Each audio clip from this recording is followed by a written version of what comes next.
Bismillahirrahmanirrahim. Assalamualaikum warahmatullahi wabarakatuh.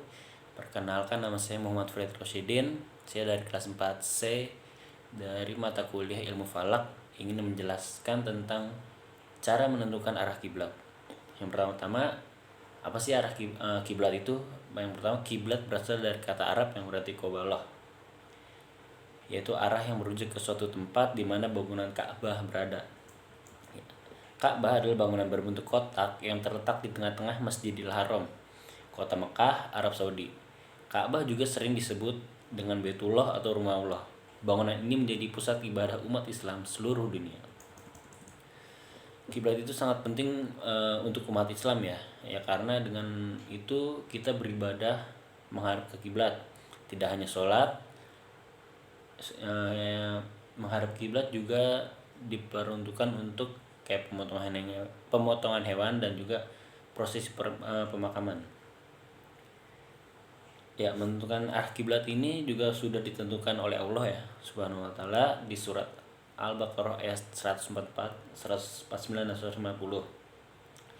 Ini salah satunya ada di Al-Baqarah ayat 150 ya, yang artinya, dan dari manapun engkau Muhammad keluar, maka hadapkanlah wajahmu ke arah Masjidil Haram, dan di mana saja kamu berada, maka hadapkanlah wajahmu ke arah itu, agar tidak ada alasan bagi manusia untuk menantangmu kecuali orang-orang yang zalim di antara mereka. Janganlah kamu takut kepada mereka, tetapi takutlah kepadaku, kata Allah, agar aku sempurnakan nikmatku kepadamu dan agar kamu mendapat petunjuk.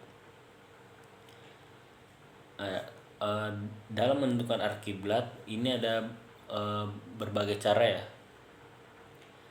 dan ada waktu-waktunya. Biasanya terjadi 2 kali dalam 1 tahun, yaitu setiap tanggal 18 Mei pukul 16:18 waktu Indonesia Barat dan 16 Juli pukul 16:27 waktu Indonesia Barat. Pada waktu itu karena pada waktu itu di Arab terjadi siang hari. Dengan itu cara yang pertama yaitu kita bisa langsung melihat matahari dan menghadap ke matahari, karena pada saat itulah matahari posisinya tepat di atas Ka'bah. Dan yang kedua, menaruh benda agar terkena sinar matahari. Lalu gariskan bayangan tersebut garis lurus sampai menghadap datangnya sinar matahari.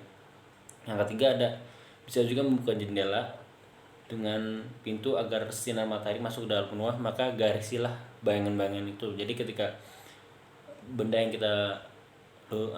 yang tegak lurus dan diharapkan ke datangnya sinar matahari, ketika sinar itu menyinari dengan lurus, bayangannya lurus, maka itu bisa menjadi bukti bahwa arah kiblat telah benar.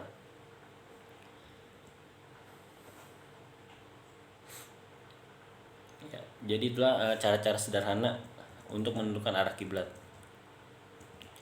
Terus ya, manfaat ilmu falak ya dalam menentukan arah kiblat. Yang pertama adalah menghitung dan memastikan arah kiblat di permukaan bumi, dan yang kedua menghitung dan memastikan waktu sholat, menghitung dan memastikan matahari terbenam, dan akhirnya menghitung dan memastikan awal bulan Komariah. Nah, ini ada juga permasalahan hisab ruqyah di Indonesia ya.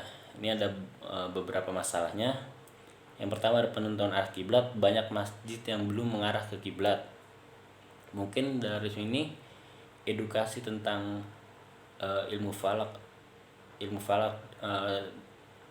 pengurus masjid mungkin masih kurang dalam edukasi ilmu falak. Itu sih, itu yang pertama. Dan yang kedua, mungkin alat-alatnya terbatas ya. Alatnya masih belum, fasilitas atau alatnya masih belum tersedia di masjid-masjid itu ya. Sekian dari saya, kurang lebihnya mohon maaf. Wassalamualaikum warahmatullahi wabarakatuh.